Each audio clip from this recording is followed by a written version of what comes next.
అలానే సిఎస్ రావు బ్రాహ్మణి సమేత లోకేష్ ఢిల్లీ వెళ్ళారు. రాత్రి 7:30 నుంచి 9:30 గంటల వరకు, అంటే సుమారుగా 2 గంటల పాటు నరేంద్ర మోడీ గారి ఇంట్లో ఉన్నారు.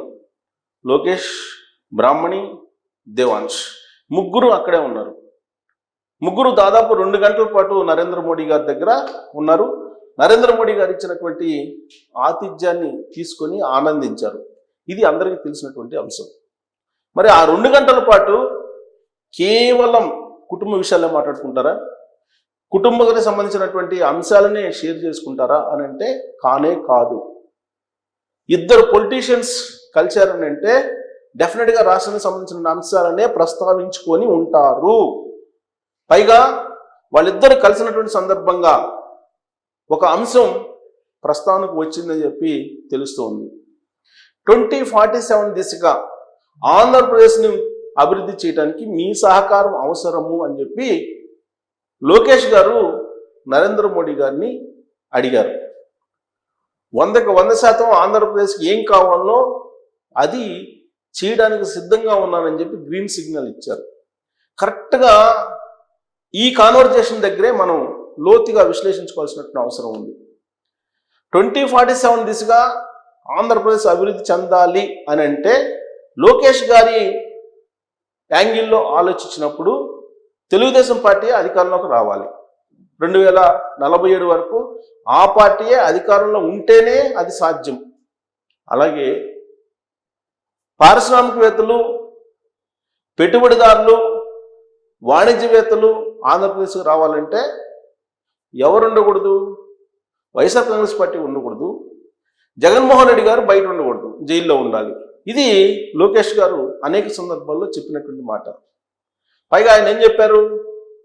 పారిశ్రామికవేత్తలు పెట్టుబడులు పెట్టాలంటే లోకేష్ గారు చెప్పేటువంటి మాట, జగన్మోహన్ రెడ్డి గారు మళ్ళీ అధికారంలోకి రారు అని చెప్పి మీరు బాండ్ పేపర్ రాసిస్తేనే వస్తామని చెప్పి పారిశ్రామికవేత్తలు అంటున్నారని చెప్పి ఆయన చెప్పారు లోకేష్ గారు. అంటే దాని ఉద్దేశం ఏంటి? జగన్మోహన్ రెడ్డి గారు బయట ఉండకూడదు, ఆయన జైల్లో ఉండాలి. ఆయన మీద అనేకమైనటువంటి కేసులు ఉన్నాయి కాబట్టి ఆయన్ని జైల్లో పెడితేనే ఆంధ్రప్రదేశ్ అభివృద్ధి జరుగుతుంది, 2047 అనేది సాకారం అవుతుంది. ఇండైరెక్ట్గా నరేంద్ర మోడీ గారికి ఇచ్చినటువంటి సంకేతం అయ్యి ఉండవచ్చు. దానికి పూర్తి సహకారం, అలాగే అన్ని రకాలుగా తోడుగా ఉంటానని చెప్పి నరేంద్ర మోడీ గారు లోకేష్ గారికి చెప్పారు.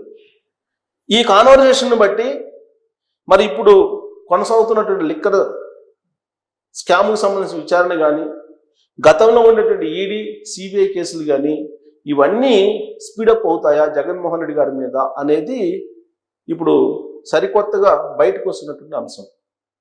ఢిల్లీ వెళ్ళినటువంటి లోకేష్ గారు 2 గంటల పాటు నరేంద్ర మోడీ గారి ఇంట్లో ఉన్నారు అని అంటే వాళ్ళిద్దరి మధ్య వచ్చినటువంటి అంశాలు అనేకం ఉన్నప్పటికీ రాష్ట్ర ప్రయోజనాలు, రాష్ట్ర అభివృద్ధి అనేటువంటి అంశం ప్రధానంగా వాళ్ళిద్దరి మధ్య చర్చకి వచ్చింది.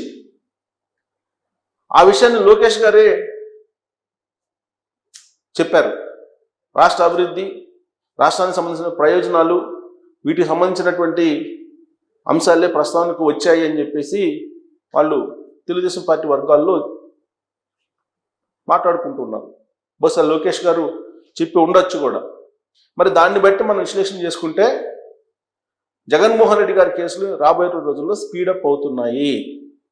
ఆ 2 గంటల పాటు లోకేష్ గారు, మోడీ గారు మాట్లాడుకున్నటువంటి అంశాల్లో అంతర్లీనంగా జగన్మోహన్ రెడ్డి గారికి సంబంధించినటువంటి కేసుల్ని ప్రస్తావించారు లోకేష్ గారు అని చెప్పి కూడా ఢిల్లీ వర్గాల్లో చర్చ జరుగుతుంది. పూర్తిగా సహాయ సహకారాలు అందిస్తాము, రాష్ట్ర అభివృద్ధికి కట్టుబడి ఉంటాము అని చెప్పి నరేంద్ర మోడీ గారు చెప్పారు అని అంటే ఖచ్చితంగా లోకేష్ గారు ఏదైతే ఆలోచిస్తున్నారో అది నెరవేరడానికి అవకాశం ఉంది. నరేంద్ర మోడీ గారు అనకాపల్లి వచ్చారు ఇటీవల. అక్కడ గ్రీన్ ఎనర్జీ సంబంధించినటువంటి ప్రాజెక్టులు ప్రారంభించినటువంటి సందర్భంగా లోకేష్ గారితో ఎందుకు ఢిల్లీ రావట్లేదు, ఢిల్లీ వచ్చి ఎందుకు కలవట్లేదు అని చెప్పేసి అన్నారు. ఆ తర్వాత యథాలాపంగా ఆయన పరిపాలనలో ఆయన ఉన్నారు, ఈయన పరిపాలనలో ఈయన ఉన్నారు. మళ్ళీ అమరావతి పునర్నిర్మాణ శంకుస్థాపన కోసం, ప్రారంభోత్సవం కోసం నరేంద్ర మోడీ గారు అమరావతి ఇచ్చారు. ఆ సందర్భంగా నరేంద్ర మోడీ గారిని ఇన్వైట్ చేయడానికి లోకేష్ గారు మంత్రి హోదాలో వెళ్తే, నేను ఎన్నిసార్లు చెప్పాలి, ఢిల్లీ రమ్మన్నాను కదా, ఢిల్లీ వచ్చి కుటుంబం సమేతంగా కలవమన్నాను కదా, మీరు ఎందుకు కలవట్లేదు అని చెప్పి అడిగారు. అందుకే ఇమీడియట్గా ప్రధానమంత్రి కార్యాలయం వద్ద అపాయింట్మెంట్ తీసుకొని కుటుంబ సమేతంగా నరేంద్ర మోడీ గారిని లోకేష్ గారు కలిశారు. 2 గంటల పాటు నరేంద్ర మోడీ గారి ఇంట్లో ఉన్నారు. దేవాంశ్ తోటి నరేంద్ర మోడీ గారు చాలా ఆప్యాయంగా ఉన్నారు. ఆయన కూర్చోబెట్టుకున్నారు, ఆప్యాయంగా మాట్లాడారు. అలాగే లోకేష్ గారితో రాష్ట్రానికి సంబంధించిన అంశాల మీద మాట్లాడారు. బ్రాహ్మణి గారు, ఆమె యంగ్ ఎంటర్ప్రెన్యూర్, పారిశ్రామికవేత్త, ఆమెతో కూడా మాట్లాడారు నరేంద్ర మోడీ గారు. ఆ తర్వాత ఆయన ఇచ్చినటువంటి ఆతిథ్యం అద్భుతంగా ఉందని చెప్పేసి నారా లోకేష్ గారి ఫ్యామిలీ చెప్తూ ఉంది. సో ఇదంతా కూడా అఫీషియల్గా తెలిసినటువంటి అంశాలు.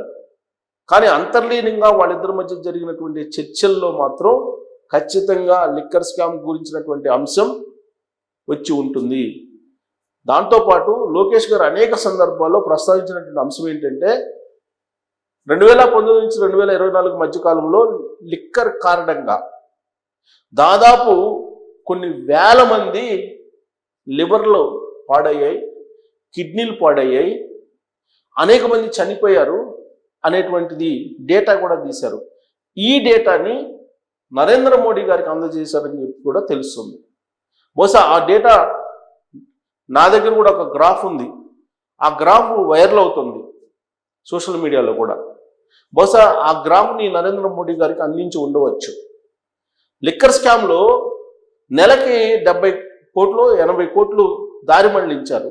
అది ఒక ఎత్తు అయితే, సొంత బ్రాండ్లతోటి కల్తీ మద్యాన్ని విక్రయించి కొన్ని వేల మంది లివర్లు, కిడ్నీలు పాడు చేసింది గత ప్రభుత్వం అనేటువంటి ఒక రిపోర్ట్ని నరేంద్ర మోడీ గారికి ఇచ్చారని చెప్పి తెలుస్తుంది. అంటే లిక్కర్ స్కామ్తో పాటు ఏ విధంగా ప్రజల్ని